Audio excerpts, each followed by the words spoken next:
it is time to talk about 10 more indie authors that I would love to read sooner rather than later.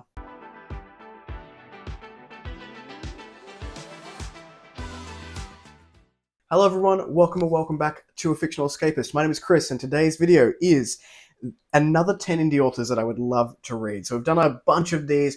We've done 10 backlist authors that I would like to read, 10 modern trad pub authors I would like to read, and we did one of these. So we've already done one set of 10 indie authors that are on my radar, and this is video number 2 of indie authors, because we know I'm an indie guy and there are about a million authors that I would love to read, but I narrowed it down to 20 that are on my radar pretty soon. So this is episode 2 or video 2 to go through the authors from 11 to 20, because I can math, of the indie authors that I would like to read.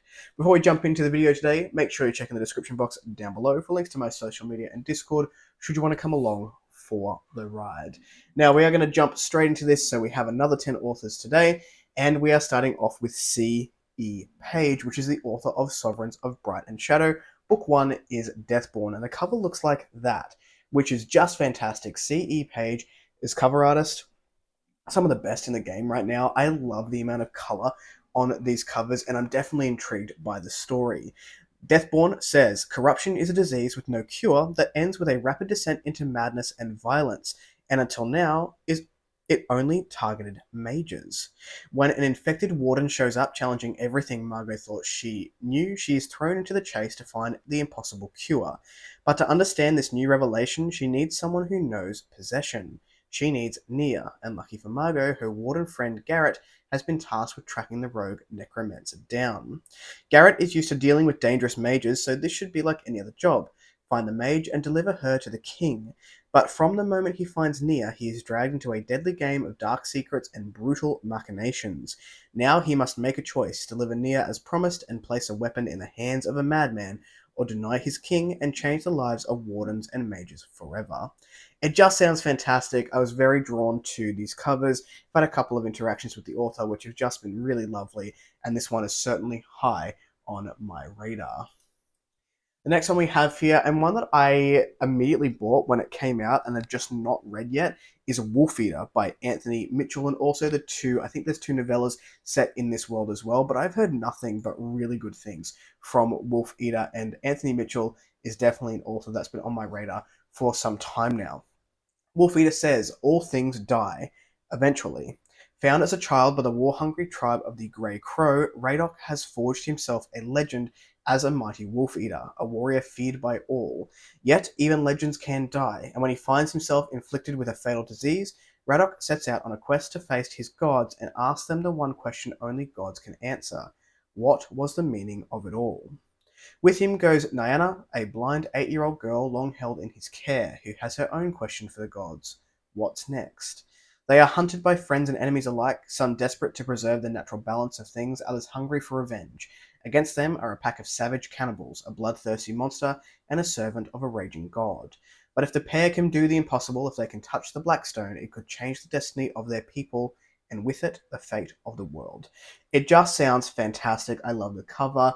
I've really enjoyed following Anthony Mitchell's journey, even though I haven't read any of his books, and he's definitely high on my radar, which is why he has made this list.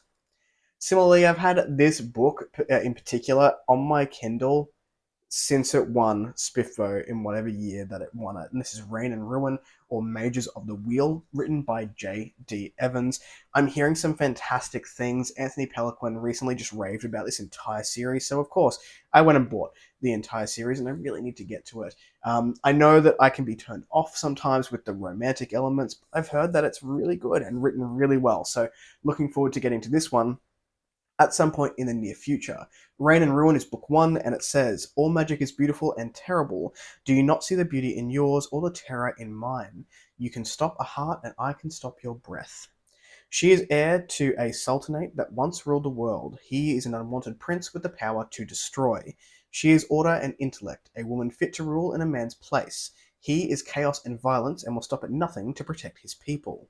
His magic answers hers with shadow for light. They need each other, but the cost of balance may be too high a price. Magic is dying, and the only way to save it is to enlist mages who wield the forbidden power of death. Mages cast out centuries ago in a brutal and bloody war. Now a new war is coming, science and machines to replace magic and old religion. They must find a way to save their people from annihilation and balance the sacred wheel, but first they will have to balance their own forbidden passion, his peace for her tempest, his restlessness for her calm. I mean, it sounds really good. The writing sounds fantastic already, just in the blurb. Very poetic, very catching as you read through. And I just need to put my finger out and get to this series.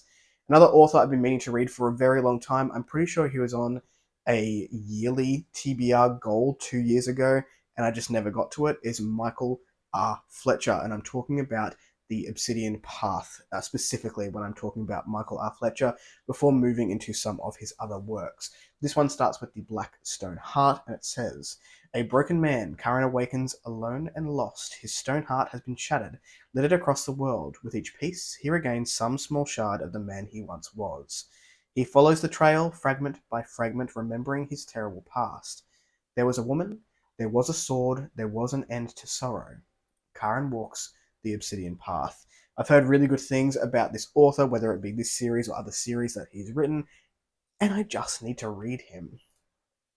The next author I have on my radar is Virginia McClaine, specifically talking about the Gensokai, I hope I pronounced that correctly, series, starting with Blade's Edge. When I first got into self-published authors, when I first started looking at things like Spiffbo, I was really taken with one of the covers. I think it was for Saro's Claw, written by Virginia McClaine, and then I realized there was more books in the series, and I just haven't gotten around to it yet. So this one is pretty high on my radar as well. Blade's Edge says two friends, two forbidden powers, one chance to change everything. When Mishi is taken from her orphanage home, she fears she'll never see her best friend Taka again. And when Taka is taken to the infamous Gensanko that same day, it seems as if more than distance will keep them apart. Suddenly alone in their fight to survive, each girl must come to terms with their true nature. Mishi as warrior, Taka as healer. Years after their separation, the girls' journeys lead them each to uncover the horrifying secret that the Roju Council has spent centuries killing to keep. Now the Roju Council wants Taka and Mishi dead, and they'll only have one chance to save their people. How much will Mishi and Taka sacrifice in order to protect all they hold dear? It says this one was nominated as a finalist for 2019 Spiffbo. So I'm looking forward to getting this one. I don't know what it will be. Much like most of these on this list, it's an independent, self-published author that is high on my radar, and I'd love to get to sooner rather than later. Probably the newest person on my radar that has shot to the top is Australian author Jonathan Weis with the Molten Flux series, or I think it's the Flux Catastrophe, which is the whole world. But the amount of thought that has gone into this series and this world with intertwining series and like the map, it's just next level, and that has definitely drawn me to this particular author and this particular series. Also, desert vibes, Mad Max vibes, I'm all here for it. And this one starts with Molten Flux. As the freshest conscript aboard the walking fortress of the Revenants, Ryza forges a name for himself in battle. The enemy are the Smelters, bandits that trade in reanimated corpses, but for Ryza, the bloodshed represents a path of redemption for an upbringing he's just escaped. His prowess with a rifle draws the interests of the Locusts, a clandestine faction within Revenant's ranks. It turns out that not all aboard the fortress seek to stamp out the plague of Molten Flux, the mysterious liquid metal that fills the bodies of the dead and makes them walk again. Some seek profit. The reanimated corpses, known as automines, are used to control enormous contraptions of magnetically enhanced metal, forming the backbone of the Droughtlands factories. The only thing stopping the Smelters from expanding their illicit industry is Revenants. The Locusts make Ryza an offer, either help overthrow Revenants to do the Smelter's bidding, or reveal his father's legacy as the very thing Ryza now fights against. The former is unthinkable, the latter means death. Ryza resolves to infiltrate them and expose the mutiny, plunging him back into the murky underworld of the Smelters, testing his convictions, and even leading him to the ancient origins of Molten Flux itself. It just sounds so cool, and I have recently acquired the first book and the first novella of the series, and I can't wait to dive in. It just sounds incredible. The next one we have here is Cal Black, starting with Legends and Legacies, which I believe is a duology, and that one starts with No Land for Heroes, which looks like this. It did have a cover change. I really like the new covers with the black and the pop of color here. I have heard nothing but good things about this, and it's been on my radar for a very long time. The author has also been on my radar for a very long time. No Land for Heroes says Mildred Berry is down to her last 4 bullets.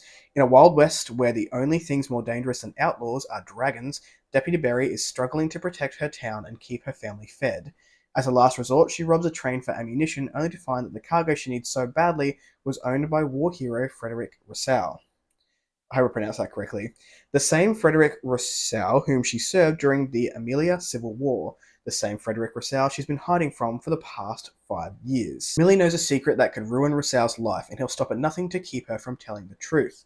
With her violent past bearing down on the life she's built for herself, Millie has to decide how far she'll be willing to go to keep her town safe.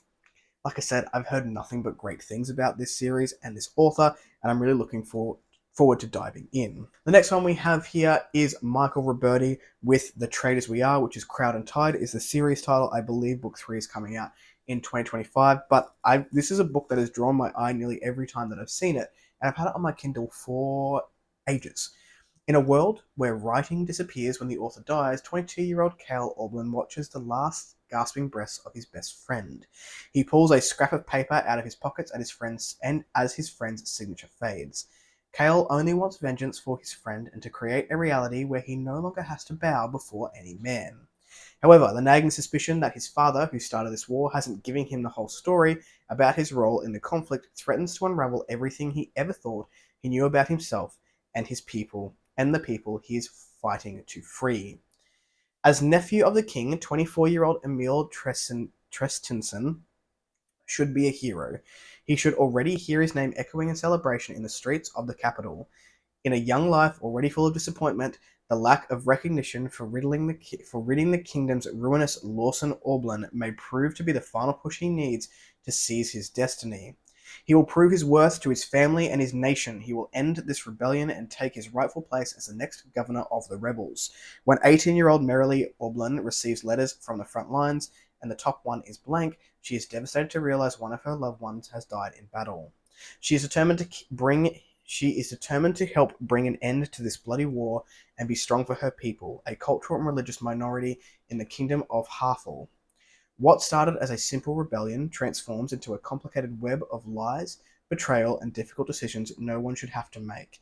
It's a race against time and death as handwriting continues to disappear, erasing the contracts and historical records necessary for peaceful negotiations. That is such a cool premise and something that I've never thought or heard about before in the fantasy realm, that people dying, you lose everything that's written by that person. What an insane concept, and I can't wait to dive in to some of Michael Roberti's work.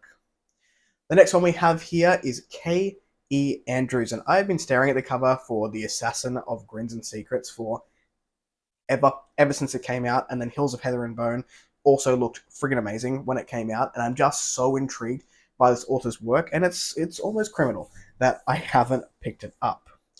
The Assassin of Grins and Secrets says, once the infamous assassin who killed with a smile, Seren now waits for death in the fighting pits of the Harpy's chest. When the crown prince of Sardon Rameses, Al Amimos, I pronounced all of that incorrectly, seeks her out with an offer of freedom. If she serves as his guard, she must decide whether to work for those who ravaged her homeland or die. Ramses, I think we got it, wants to believe that the war his father started was justified, and he has heard rumors and seen a cruelty in his father that causes him to question everything he's been told. To find answers, he needs Seren. Uriah Stormhair, captain of the Oyen City Guard, finds himself caught between his duty to the crown and his friendship with Ramses. His distrust for Ramses' new guard runs deep. As Uriah wrestles with guilt from his past, he must work alongside the dangerous assassin, whose true motives are hidden behind her scars and dark grins. In a land of hot sands and dying magic, Seren plays the game of secrets with Uriah and Ramses, knowing one wrong step could end her life. As the shadows of the past catch up with her, she has to choose between pursuing vengeance and protecting a secret only she knows. It sounds so good. Even if I can't pronounce half of the names in there, it sounds fantastic, and I cannot wait to dive into it. And the last one we have on this list, completing our up to 20 indie authors that I need to read at some point in my lifetime, or the top 20 that are on my radar right now, is Alec Hutson, starting with the Raveling series called Book 1, called The Crimson Queen. This is a completed trilogy, and I'll probably start here for this particular author. I'm really looking forward to it.